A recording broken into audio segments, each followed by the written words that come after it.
हम सारे साथ हैं। हम कोई अकेले व्यवस्थापक की कोई बात नहीं है, सभी समिति कर्मचारियों की मांग है। हम ये चाहते हैं भी सबकी वेतन की कोई व्यवस्था हो, चाहे वो न्यूनतम ही क्यों ना हो। तो सभी साथियों से यही अपील है, एकजुट रहें और बढ़ चढ़कर भाग लें। अभी हमने कार्य बहिष्कार का जो निर्णय लिया है उसको पूर्ण करने में अपना तन मन धन से योगदान दें।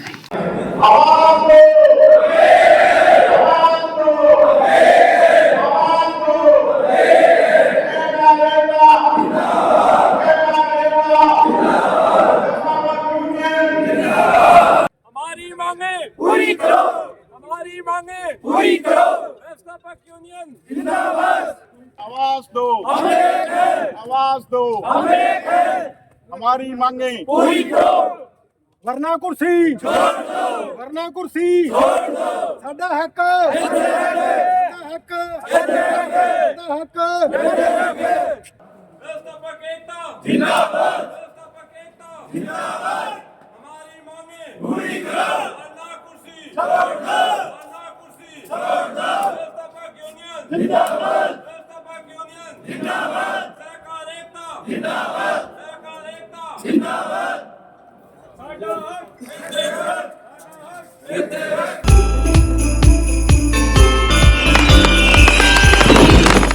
नमस्कार मित्रों, MW न्यूज़ मुखर वक्ता में आपका स्वागत है। आज मैं पहुंचा हूं हनुमानगढ़ ज़िले की पैक्स कर्मी, अनेक पैक्स कर्मी जो है लगभग 200 के करीब पैक्स कर्मी जो है मौजूद रहे मीटिंग के अंदर। और मीटिंग करने के बाद में MD साहब हो, DR साहब हो, उनके यहाँ ज्ञापन दिया गया। और इस वक्त मेरे साथ में लगभग 50 जो साथी मौजूद हैं और इनसे मैं वार्ता करूंगा और क्या आयोजन रहा, कैसे रहा। जिस तरह से स्टेट यूनियन के आह्वान पर, संघर्ष समिति के आह्वान पर ये आयोजन राजस्थान के प्रत्येक ज़िले में ये आयोजन किया जा रहा है, ज्ञापन दिए जा रहे हैं। एक बार फिर आंदोलन हमारा हक हमें दो, इसी तर्ज पर। तो रमेश जी ढाका साहब जिलाध्यक्ष और उनकी टीम है, उनसे बात करूंगा। तो ढाका साहब, सबसे पहले आपका बहुत बहुत स्वागत है जी। धन्यवाद कुकड़ जी। तो ढाका जी, आज जिस तरह का आयोजन हुआ, मैं समझता हूँ कि बहुत शानदार आयोजन हुआ। 200 के करीब जो है पैक्स कर्मचारी मौजूद रहे और लोगों का जो हुजूम एक कारवां बनता चला गया। क्या कहना चाहेंगे इस बारे में, जो अब लगता है कि हमारी मांग मानी जाएगी या उसी तरह बस आश्वासन आश्वासन आश्वासन, क्या कहेंगे? देखिए कुकड़ साहब, राजस्थान सहकारी कर्मचारी संयुक्त संघर्ष समिति जयपुर के द्वारा जो पहले लगातार पूर्ण बहिष्कार किया जा रहा था और उसके बाद में उन लगातार ज्ञापन दिए गए अलग अलग कार्य दिवसों के अंदर, और उसके ऊपर सरकार ने हमारे संगठनों को बुला करके और एक अपने सीनियर अधिकारियों की और संयुक्त संघर्ष समिति के सभी सदस्यों के साथ लेकर के एक कमेटी बनाई थी और उनके सुझाव के अनुरूप ड्राफ्ट तैयार किया गया। अभी कॉमन कैडर का गठन कैसे हो, इनको कैसे परिलाभ देंगे क्या। लेकिन अब जब उसकी मंजूरी की जो बात आई तो उसको कहीं ना कहीं दबा दिया गया। उसके ऊपर कोई सकारात्मक जवाब हमारे कर्मचारी साथियों को नहीं दिया जा रहा। तो अभी जिस तरह पीछे 23 तारीख को जयपुर के अंदर संयुक्त संघर्ष समिति राजस्थान की मीटिंग हुई, जिसमें सभी जिलों के जिलाध्यक्ष, जिला प्रतिनिधियों ने भाग लिया और सभी ने सर्वसम्मति से ये निर्णय लिया कि अभी अपने 27 तारीख को एक साथ पूरे राजस्थान के अंदर सभी पैक्स कर्मचारी इकट्ठा होकर के कॉमन कैडर की मांग को लेकर के जो पूर्व में कार्य बहिष्कार का स्थगित किया गया था जो कार्यक्रम, उसको दोबारा शुरू किया जाए। तो आज उसी क्रम के अंदर हमने संयुक्त संघर्ष समिति के निर्देशानुसार आज पहले प्रजापति धर्मशाला के अंदर इकट्ठे होकर और वहाँ पर अपनी बैठक की, जिसमें सभी से विचार विमर्श करने के बाद में संयुक्त संघर्ष समिति के निर्देशानुसार पूर्ण कार्य बहिष्कार का ज्ञापन हमने पहले प्रधान कार्यालय CCB हनुमानगढ़ को दिया और उसके बाद में DR साहब को यहाँ ज्ञापन सौंपा है। जिसके अंदर 4 प्रतिलिपियां साथ में दी है, जिसमें एक सहकारिता मंत्री गौतम कुमार जी दत्त के नाम है, एक माननीय शासन सचिव महोदया सहकारिता विभाग, माननीय उप शासन सचिव महोदया सहकारिता विभाग और माननीय रजिस्ट्रार महोदया सहकारिता विभाग जयपुर के नाम हमने यहाँ ज्ञापन दिया है। अब इसके ऊपर राज्य सरकार क्या फैसला करती है ये तो उनकी मर्जी है, उसमें हम तो क्या कर सकते हैं। लेकिन सभी जो अभी तक पीछे जो कार्रवाई हुई है उसके ऊपर सभी साथियों के अंदर रोष है और उसी फलस्वरूप आज हम लोग यहाँ इकट्ठे हुए हैं और सभी ने सर्वसम्मति से फैसला लिया है कि अभी जो पैक्स कंप्यूटराइजेशन का जो काम है वो पूर्णतः बंद है और इसके साथ साथ ऋण वसूली और अभी जो अवधि पार ऋणों की वसूली है, एक जो अगर फिर भी कोई अगर नहीं होती है तो समितियों का जो बैंक के अंदर पैसा जमा है वो पैसा भी हम निकाल करके समिति स्वतंत्र है, वो अपनी दूसरी जगह कहीं जमा करवाएंगे। अगर ये सहयोग नहीं करते तो हम भी ये करने के लिए तैयार नहीं है। अब जैसे आपने बोला कि 4 तारीख से पूर्णतः हड़ताल है, तो आज जो 27 फरवरी को जो ज्ञापन दिया जा रहा है, ये कईयों के दिमाग में क्वेश्चन चल रहा है कि 27 तारीख से जो काम बंद हो रहा है, जो बहिष्कार हो रहा है, तो वो बहिष्कार कहाँ तक रहेगा, उसके अंदर कितना काम जो है रोका जाएगा? देखो, कोई नया अपन ज्ञापन देते हैं तो उसमें 2-4 दिन का टाइम देने का प्रावधान होता है।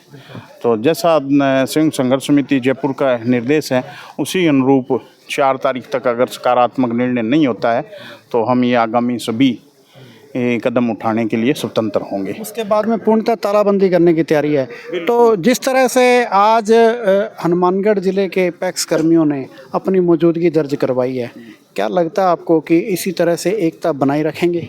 कहीं कोई दिक्कत ही नहीं है कुकुड़ साहब, आप लगातार देखते आ रहे हो, आप तो मेरे से पुराने आ रहे हो यहाँ, और आपने देखा होगा हर एक ब्रांच से, हर एक शाखावार, प्रत्येक समिति से कर्मचारी यहाँ पहुँच रहे हैं, क्योंकि हमें अब ये पता है ये लड़ाई किसी दूसरे की नहीं है, ये हम प्रत्येक कर्मचारी की है। प्रत्येक समिति, चाहे वो सेल्समैन है, चाहे व्यवस्थापक है, चाहे सहायक व्यवस्थापक है, सभी कर्मचारियों की ये लड़ाई है। अब भूखे पेट भजन नहीं होता, अब तो आर पार की है। अगर ये सुनते हैं तो ठीक है, नहीं सुनते हैं तो हम लगातार धरना रहेगा और हो सकता है उसके अंदर तालाबंदी वाली भी आए, हो सकता है उसमें ब्रांच के आगे बैठना भी पड़े, हो सकता है डीआर ऑफिस के आगे भी धरना देना पड़े, हो सकता है प्रधान कार्यालय बैठना पड़े। वो ज्यों-ज्यों आगे की रणनीति कार्यक्रम लंबा चलता रहेगा उसी अनुरूप रणनीतियाँ बदलती रहेगी। दबाव बनाना जारी रखा जाएगा, बिना दबाव के अब काम नहीं चलेगा। अब आर पार की लड़ाई लड़नी पड़ेगी और कोई पैक्स कर्मचारी और भी कोई इस भ्रम में अगर अपना है कभी अपनी यूं ही मान ली जाएगी या जो ये आश्वासन दे रहे हैं उसके अनुरूप अपना काम हो जाएगा, तो ये नहीं होगा। क्यों, इन्होंने हमसे 3 महीने का मांगा, हमने इनको 6 महीने का टाइम दिया, इनके निर्देशानुसार हमने कार्य किया, लेकिन आज तक सरकार की तो कोई बात है। अभी हम मंत्री जी के पास गए थे ज्ञापन देने, 24 तारीख को, आप भी साथ थे, तो मंत्री जी कहते हैं हमने सीएमओ को फाइल भेज दी, जबकि हमारे भादरा विधायक माननीय संजीव जी बेनीवाल ने विधानसभा के अंदर ये क्वेश्चन पूछा था कि कॉमन कैडर के बारे में सरकार की क्या मंशा है। एक अन्य विधायक महोदय ने भी विधानसभा के अंदर ये क्वेश्चन पूछा था, लेकिन मंत्री जी ने उसके ऊपर सहकारी समिति कर्मचारियों के लिए कोई एक शब्द भी नहीं बोला। और हम जब ज्ञापन देने जा रहे हैं तो हमें कहते हैं आप हमारे पास क्यों आ रहे हो, आप हमें क्यों डरा रहे हो। डराने का थोड़ी, आप परिवार के मुखिया होने के नाते हो, हम तो आपके पास ही आएंगे, हम दूसरे की किसके पास जाएं। तो ये मेरा माननीय मंत्री जी महोदय से निवेदन है कि अभी आप हमें सही रास्ता दिखाइए और आप ये झूठी जुमलेबाजी ना करो। आश्वासन है तो ठोस दीजिए, नहीं है तो कोई बात नहीं, लड़ाई लड़नी है, आर पार की लड़ें, हमारे पास खोने के लिए कुछ नहीं है। जो सहकार से समृद्धि का नारा दे करके राज्य सरकार जो वाहवाही लूट रही है, जो पैक्स कंप्यूटराइजेशन का पैराग्राफ दिखा करके और जो केंद्र के अंदर ये राजस्थान का जो मेरिट के अंदर अपना जो दर्ज करवा रहे हैं अपनी उपस्थिति, वो इन पैक्स कर्मचारियों की मेहनत का ही नतीजा है। जिस ओसवाल कंपनी को इन्होंने 2027 तक टेंडर दिया, उनके द्वारा हमें ट्रेनिंग तक नहीं कराई गई, उसके बावजूद ये पैक्स कर्मचारी अपनी जेब से पैसा लगा करके वो काम पूरा करवा रहे हैं, ताकि कहीं ना कहीं बैंक का, राज्य सरकार का टारगेट पूरा हो। इसके बावजूद इनके लिए 2 जून की रोटी की कोई व्यवस्था नहीं है, तो आखिर हम कब तक लड़ते रहेंगे। यूँ काम नहीं होता। तो अब अपने जो पैक्स कर्मचारी साथी हैं, बहुत सारे आए थे और बहुत सारे अब इधर उधर जैसे खिंडे हुए हैं, आप अपने पूरे ज़िले के जो साथी हैं उनको विशेष रूप से क्या अपील करना चाहिए? अपनी अपील यही है जी, एक रहें। सबकी लड़ाई है, किसी एक साथी की लड़ाई नहीं है। कोई व्यवस्थापक सहायक व्यवस्थापक सेल्समैन के चक्कर में ना पड़े। किसी का रास्ता निकलेगा तो सभी के लिए वो रास्ता काम आएगा। आज नहीं आएगा, 2 साल बाद काम आ जाएगा। निश्चित रूप से जो कोई बनेगा तो उसका फ़ायदा सभी को मिलेगा। जिस तरह आपने अभी देखा होगा, पिछली कैबिनेट का ग्राम विकास अधिकारी से वरिष्ठ विकास अधिकारी की पोस्ट जनरेट कर दी गई। तो अगर कहीं वो ये पहले ये मना कर देते कि नहीं जी पहले ही वरिष्ठ की करो, नहीं हो सकता। धीरे धीरे होगा। हाँ बिल्कुल, हम सारे साथ हैं। हम कोई अकेले व्यवस्थापक की कोई बात नहीं है। सभी समिति कर्मचारियों की मांग है। हम ये चाहते हैं भी सबकी वेतन की कोई व्यवस्था हो, चाहे वो न्यूनतम ही क्यों ना हो। तो सभी साथियों से यही अपील है, एकजुट रहें और बढ़ चढ़कर भाग लें। अभी हमने कार्य बहिष्कार का जो निर्णय लिया है उसको पूर्ण करने में अपना तन मन धन से योगदान दें। ठीक है, जय बहुत बहुत सरकार। धन्यवाद।